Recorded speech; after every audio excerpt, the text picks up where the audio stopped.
I think we can start. So maybe first I can present uh, what I or basically. So in Yakrover project, we have been looking at this 8004 registry for software agents and then extending it to physical or basically robots. And then we have some sort of implementation for this. Maybe I can share my screen.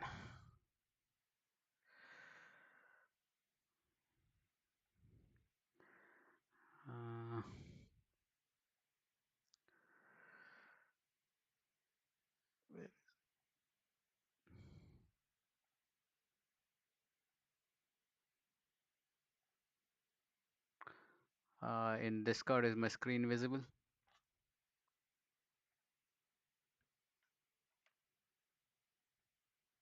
Yep.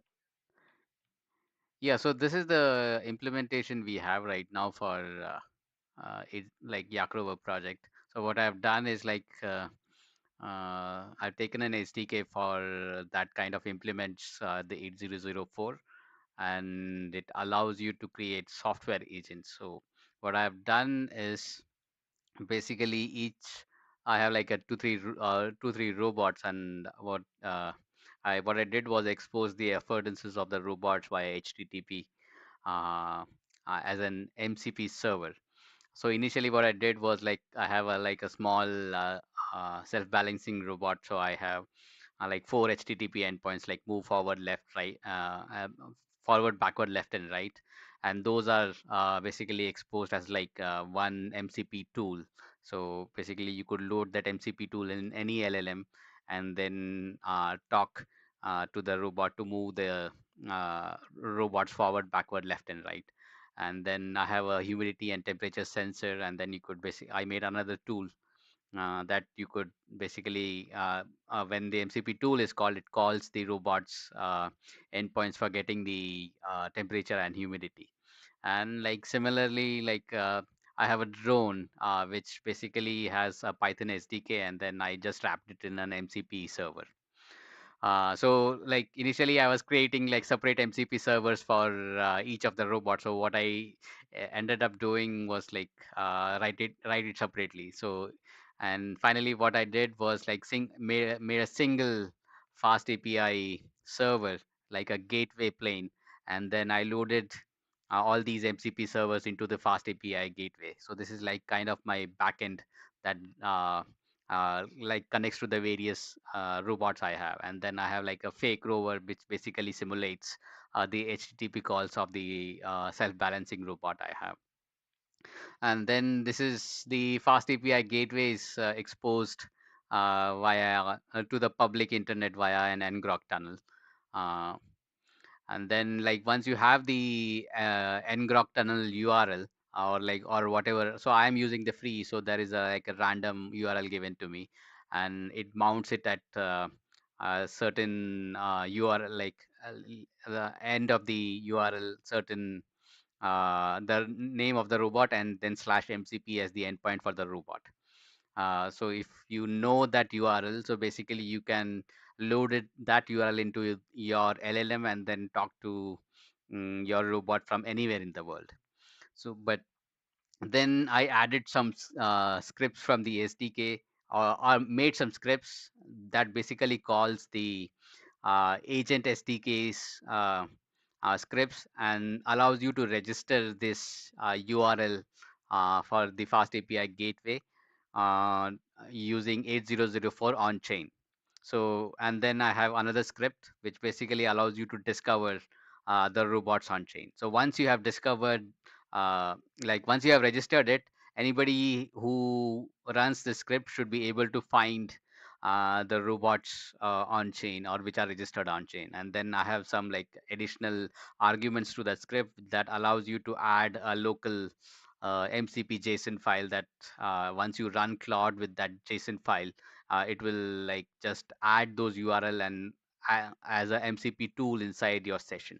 And then like once it connects to that MCP server, you are basically uh, allow like able to talk to the robot from anywhere, and then this discovery is happening via 8004 without any centralized server. That is the idea I have right now. And then for the payments, I have a separate repo that is not fully integrated to uh, this fast API gateway. So the payments are a little separate. So, but the plan is to integrate this entire blue thing with the green parts, and then we have like a single server that handles the payments and autonomous discovery and control. And then we can slap in different front ends from iOS or like web apps or whatever we want. And the backend handles the payments and the discovery and the control of robots. Yeah, so this is what I have. But maybe we can check the demo now. If maybe Jenna can control the robot if she has it configured. I saw where you gave me some JSON, but I wouldn't know where to put it. Is Just put that it. worth? Just put it in the that folder, your project folder. If you can share your screen, then I can check. Yep, yep, yep.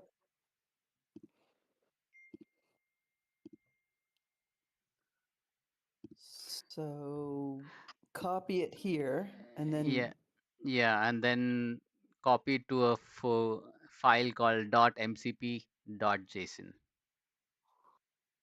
there's a clever way to do it, right? Inside Uh, of a terminal, like with Nano or VI or yeah, something. just type in nano. I don't know if it works. I don't use it enough to be good Yeah, at it, but I, just paste it yep. and then save it. Control X, I think. I think it's write out first. Control O, yeah, and then type in .mcp.json. Dot mcp dot json. Yes, Yep. and then Oh, yes. overwrite. Yep. Yeah, just overwrite. Maybe that add MCP argument should have written this file, but I don't know why it was not writing it. That's okay. Uh, So Now, if you start Claude, so let me get out of this. So exit and restart, right? It only yeah, sees those things yeah, when it starts. Yep. See ya.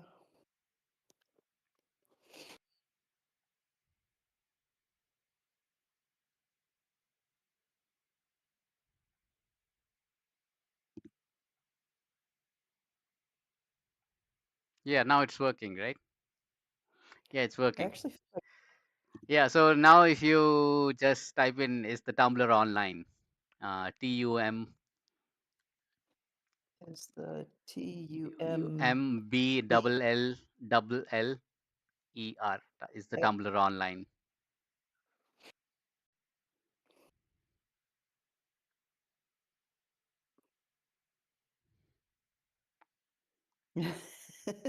drum roll. The suspense is killing us. Boom. Is it online?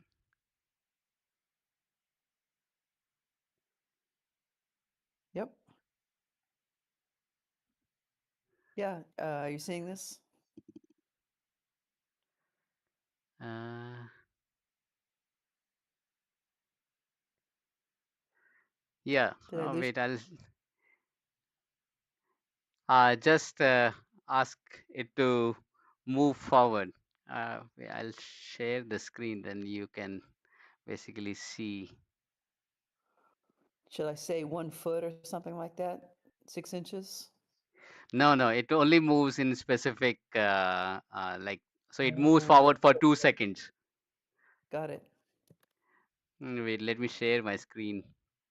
Then you'll probably see the robot moving.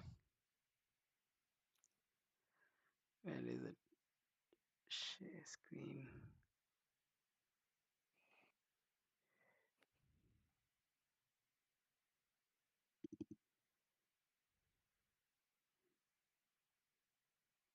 Where is Did it already do it?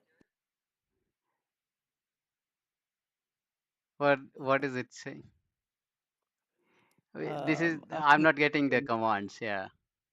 Oh, I see. Wait, I've got to Oh do yeah, a yeah, yes. yes, yes. You have to Yep, press yep. two. famous chef. It moved, right?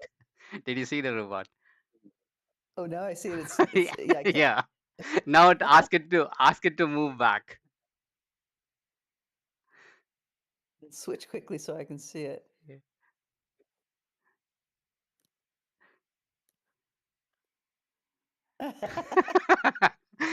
Now you can like basically talk and play with it. So you can ask like, what is the ask it for the temperature and humidity. Oh, what is the temperature and humidity? Yes. Well, that was whisper.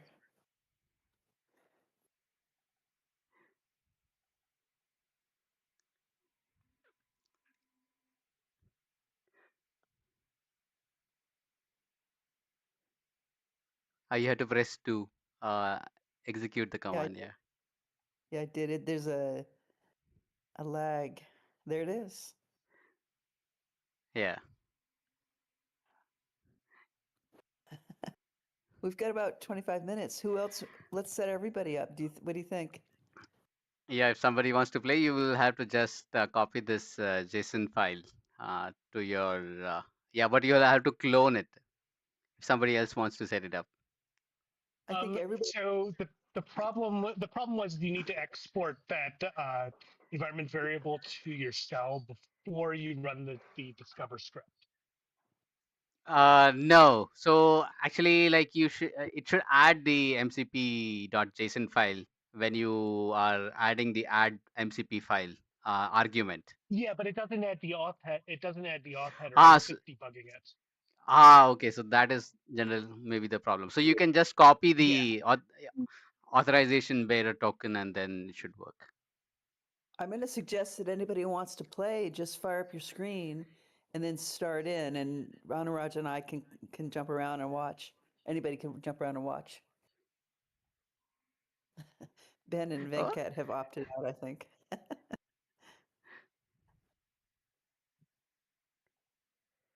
I'm sending commands at it right now. Do you want to fire up your screen so we can watch your cleverness?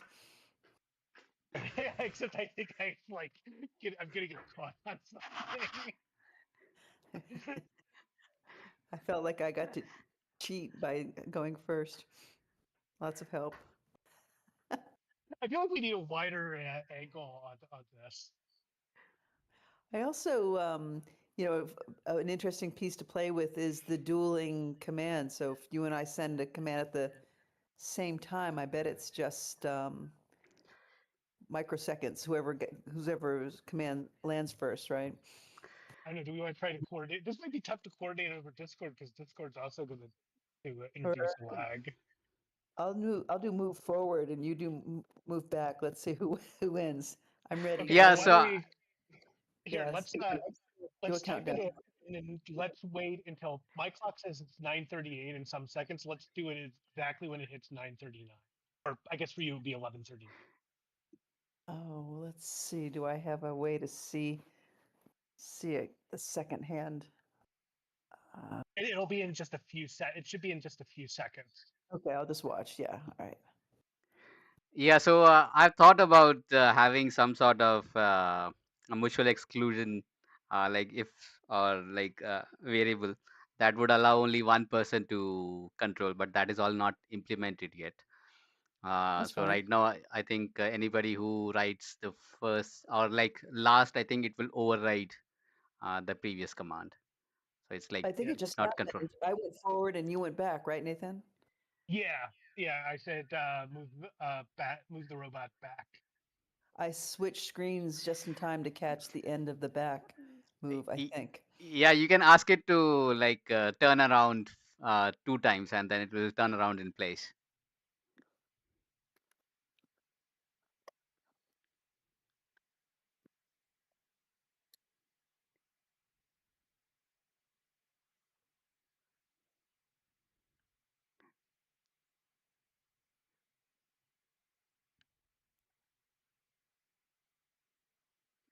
I said turn around twice and it's still thinking. Oh, Yeah. there we go. Once. Well, a quarter turn. Nice. Okay. Okay, I'm gonna try. I'm gonna see how creative Claude can get here. I sort of am getting Wally vibes now. Is it gonna go start to pick up trash? I just told it to make the robot do a funny dance. Ooh, Okay, it fell down. pretty funny. I broke the toy. Yeah. Anant, are you playing along? Are we gonna get to see you make it move? No, I'm just watching, spectating right now.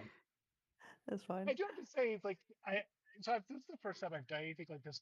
There is a weird kind of rush to this teleoperation. Yeah, it's actually quite a lot of fun. I tried it with Eric and Mayor last Thursday, and like we extended quite past the meeting time.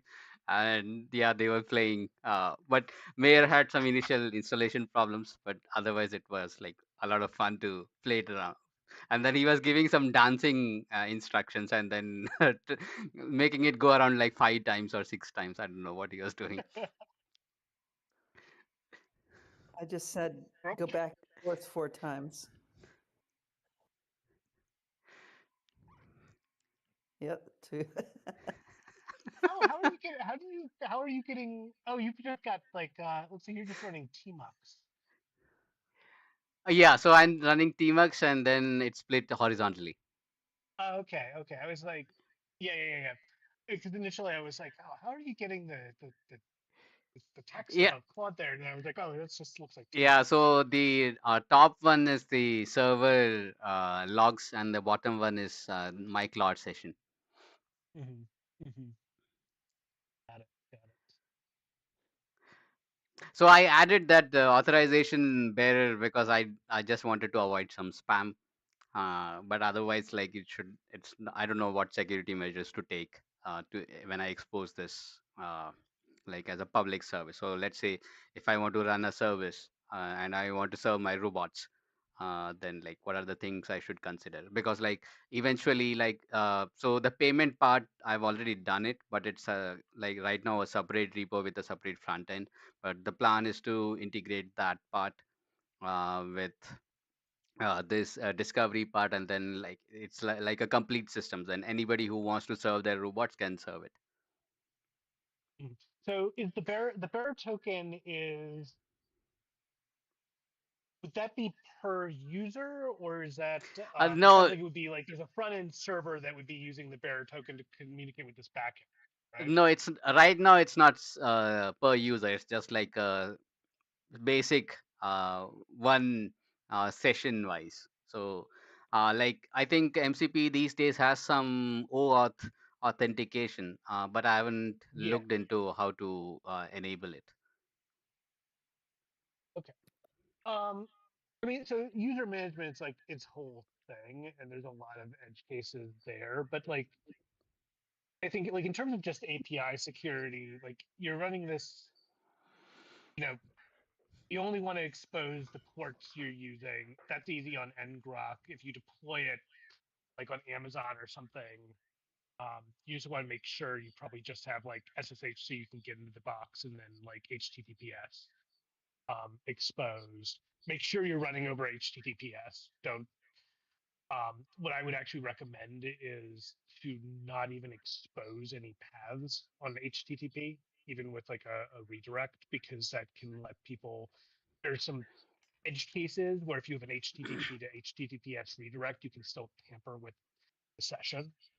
Um, so that would be something only run over HTTPS. I think yeah, the bearer token, and then I would just make sure that um, you just that your code pathway that's checking the bearer is like right up front, and so there's no code paths. Like if you've got a bad bearer, you just don't have any code paths. It just errors out right away.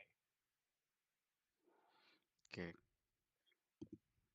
Yeah, I will have Um, to properly like once I still have a lot of work regarding the total integration, and then maybe I'll contact you again like to see because right now I think this So I think the fast API runs HTTPS, but behind that, the fast. So it's like a fast API is a proxy, and then behind that, everything from the fast API to the robot is just HTTP. So I have not implemented the TLS on the robot yet, but yeah, eventually I want to implement something like that. Yeah, I mean, ideally you should, though. I mean, if it's a controlled environment and the robot may just not have enough brains to do TLS, like that's not uncommon. Um, like as long as it's a controlled environment, the big thing is the internet exposed side. I mean, if you can do end to end, have it encrypted end to end, that's the best. I guess there's sort of two variants of end to end to keep in mind too. There's just all the tunnels are encrypted HTTPS, or you do some sort of handshake. And I don't think this works in your model where you just have, the final back end handshaking to the front end, and the intermediate API can't decrypt you decrypt that. But I don't think that works with your setup. I think the other thing is just look through the MCP spec. The MCP spec is actually has a lot of really good suggestions about how it should be locked down and whose responsibility um, security is for different operations. I did a pen test of an MCP server about a month ago, a little bit more than a month ago, and I was just a lot of what I did was just going through the spec and being like, hey, whose responsibility is this? And a lot of it's just like input validation, that sort of thing. So, what I always tell people is like least privilege, strict input validation, um, make sure your stuff's encrypted, um, make sure that you're doing your user check up front.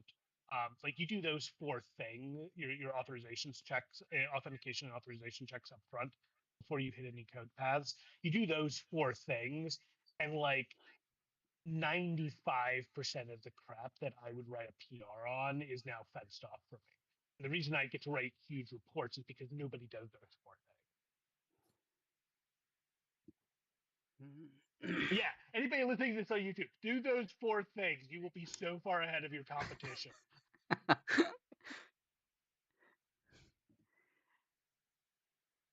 Yeah. Those aren't So MCP specific. Those are just general things. But MCP talks a little bit about whose responsibility is to do like input validation and whatnot on what parts and who's responsive, whatnot. I forget where it is, but the search functionality on this site's pretty good. there is a security tab which uh, talks Yeah, the about one authorization. yeah, the one bad thing is it's not super not every security suggestion unfortunately is in this section. So like I would suggest like just do a search for like input validation kind of things. There's like little things in different bits. But yeah, Okay. like if you're following along with this um with the spec um and paying close attention to the spec, you'll catch a lot of stuff. A pretty good spec. Hmm. Okay. I'll check this out. Yeah, we have 10 more minutes. Floor is open. Like we can talk about our implementation or in general 8004, what it does, like how to use it in the context of robotics. Yeah, floor is open. I mean, my main thought while reading through the 8004 spec was, I mean, it looks, it looks good for what it's doing, what it says on the tin, which is always good. Um, I I think towards the end they mentioned spam via Sybil attacks. I don't think they're really taking that seriously enough. Um, yeah, this the first bullet point in the security consideration sections. Both the reputation, the verification are like sort of like wide open, and this is like a problem. I don't know if anybody has a solution for this. Like, this is just a problem with reputation systems. Is how do you prevent people from spamming reputation systems, and not just And I think they're looking at like reputational spam, which would be a problem in like elevating agents. But like also you could just have regular spam where, you know, you have these like verification URLs, and I don't see anything in there for somebody to like submit a false verification URL that then loads something malicious and tries to compromise whatever connects to it. Like you just need the hash to match out, but you can load all, like if it's an HTTP page in particular, not a JSON document, you can load all sorts of stuff by JavaScript. Like that's not really, the hash is not really a protection there. But again, this is a general problem with reputation systems, and I don't know anybody who's like come up with a solution. So I that was the think big they thing I talk ended up doing. about something like trusted validator or reputation. Uh, so they have kept it open so that like something else can come up. Where is it? Yeah, but it's Yeah, that yeah. very It's like openness is what makes them vulnerable to attack too. Like there's a real trade-off here with the more open the system you have, the more vulnerable to spam it becomes. they have just mentioned it as sophisticated algorithms for enabling specialized services for agent scoring. I don't know what that. Yeah, it's a lot of hand waving.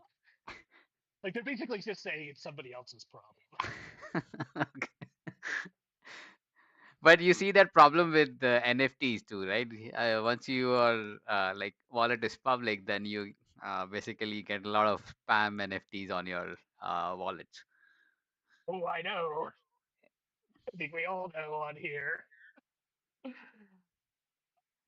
And that would be another question is like, how do you, like, there's also, and this is not really an EIP 8004 thing, but there's a whole question too about like the the affordances and like, let's say you have like from a human perspective, like from an agent perspective, I've got an agent wallet. I'm trying to do a thing. It's not looking at it like a human is. It's probably looking at it with like the direct IDs. It's gonna like agents are vulnerable to like prompt injection and stuff, but like a lot of the sort of spammy tricks that trick humans are not necessarily going to trick them because of the way they understand words. But a human trying to interact with a robot or another agent, like how do you prevent like npm typo squatting but for agent?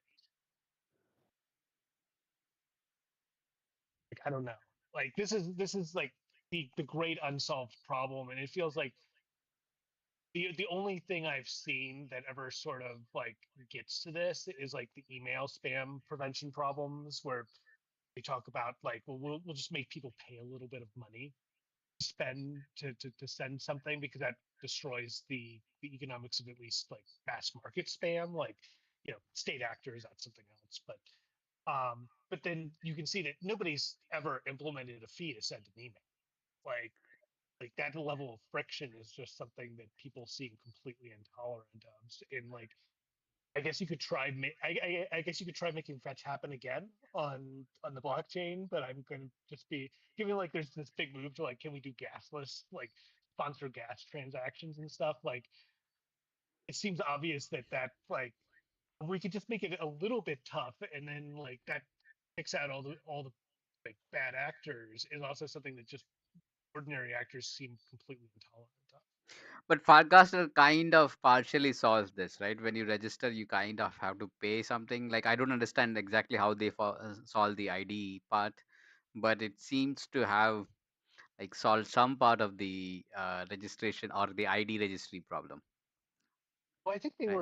they were sponsoring gas, which which creates the problem. Like the whole idea is that I wouldn't have the problem if I was forced to pay for a handle. But they're sponsoring the, or at least they were when I joined up. I think maybe they do it differently. Um, so now it's like free from my perspective, and so like I think the main barrier is that there's not a lot of people on Farcaster, so it's not that valuable of a market, and B, the setup is kind of a pain in the ass. like it's obscurity and bad UX is the thing that's saving.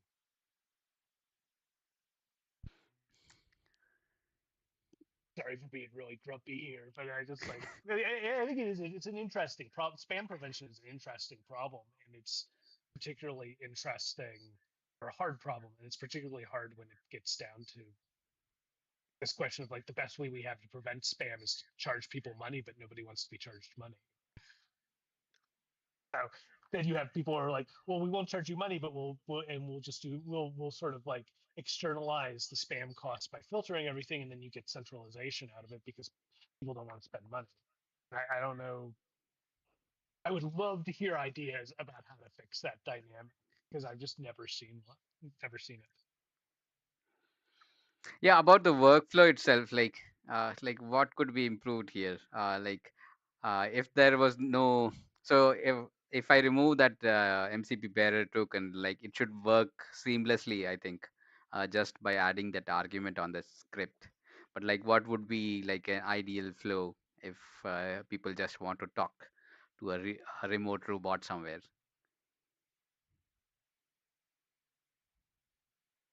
I mean, I think this is pretty nice. Like once it's hooked up to Claude, like it just I mean, my problems were simply because my sandbox was too tight.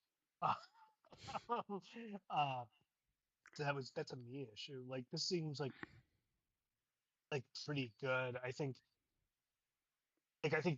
just the setup with the discoverer and whatnot. Like the only thing I would say is you need a bearer token, and I would just error out if you don't have one from one of your sources. Don't just like an empty one in there. Just like die with an expressive error message. Okay, yeah, that I can add. Because I think Yeah, that would have solved the like if it just pumped out an error message to like Jenna and been like, hey, there's no MC bearer token.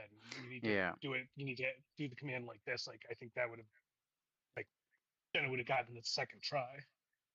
No, but then it's only used when you start Claude, right? So you only know it at that time. So because like if I remove the MCP bearer token when I start the server, then you don't need on the client side too, right? So it's like a variable that I can play with. Yeah, so I mean, if you start doing like OAuth stuff, then like that's a completely different set of issues. Okay. Um, yeah, I mean,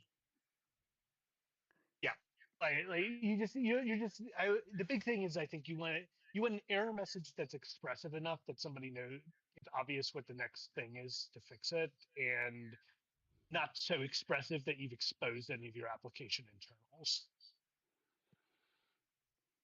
Okay. We have 2 more minutes.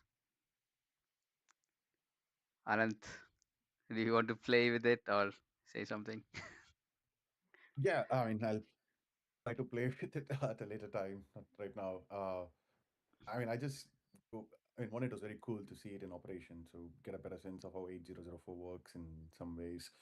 But I have more questions than answers. I guess, like what Nathan was just getting at, like if they are trying to solve for legibility and reputation and aggregation becomes important, and I'm not clear how that's going to work. And the link that I shared with, like, I don't know, 50,000 agents or something, that's already Yeah, yeah. listed in the So if registry. you go to the testnet on that website, so there is like a mainnet and testnet, right?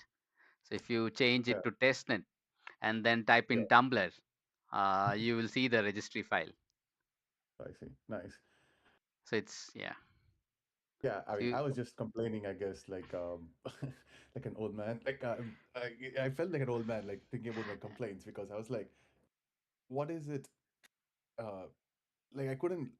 The robot protocol is interesting. I mean, obviously, it's a different use case, but I was just thinking broadly in terms of what's happening in the ecosystem. Like, is there something that I can use to see how this thing works? And I couldn't find it easily. But that's just a broader complaint of the ecosystem, not of this A004. yeah, it's still in draft. I think the ERC itself. I don't know if it's deployed on mainnet. So I don't Yeah, know it's the live. current. Yeah, it's live on mainnet. Yeah, people were talking about this a lot. This was 8001 at East Denver, and everybody seemed to be feeling like that the relevant bits were all going to be live by the end of the year on mainnet. Like, I guess there's still some parts that are not. I don't know. Yeah, this was, people were talking about this a lot.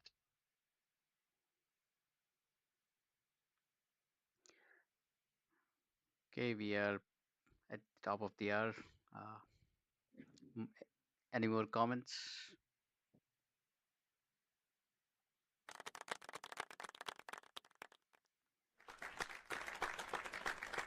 Uh, and if not, and if you any of you guys have problems setting it up, or if you want to see how the robot works, just write it or in the CADS channel or the Acrobat channel. We can see how to set it up. Yeah, if there are no more comments, then we meet in 2 weeks on the Eats track. Thank you. Thanks, Anuraj. That was fun. And just so helpful to actually see it. Thank you, Raj. Yeah, good job. Bye. Yeah, this is pretty cool. Yeah, this really does help with discoverability, I think. Yes.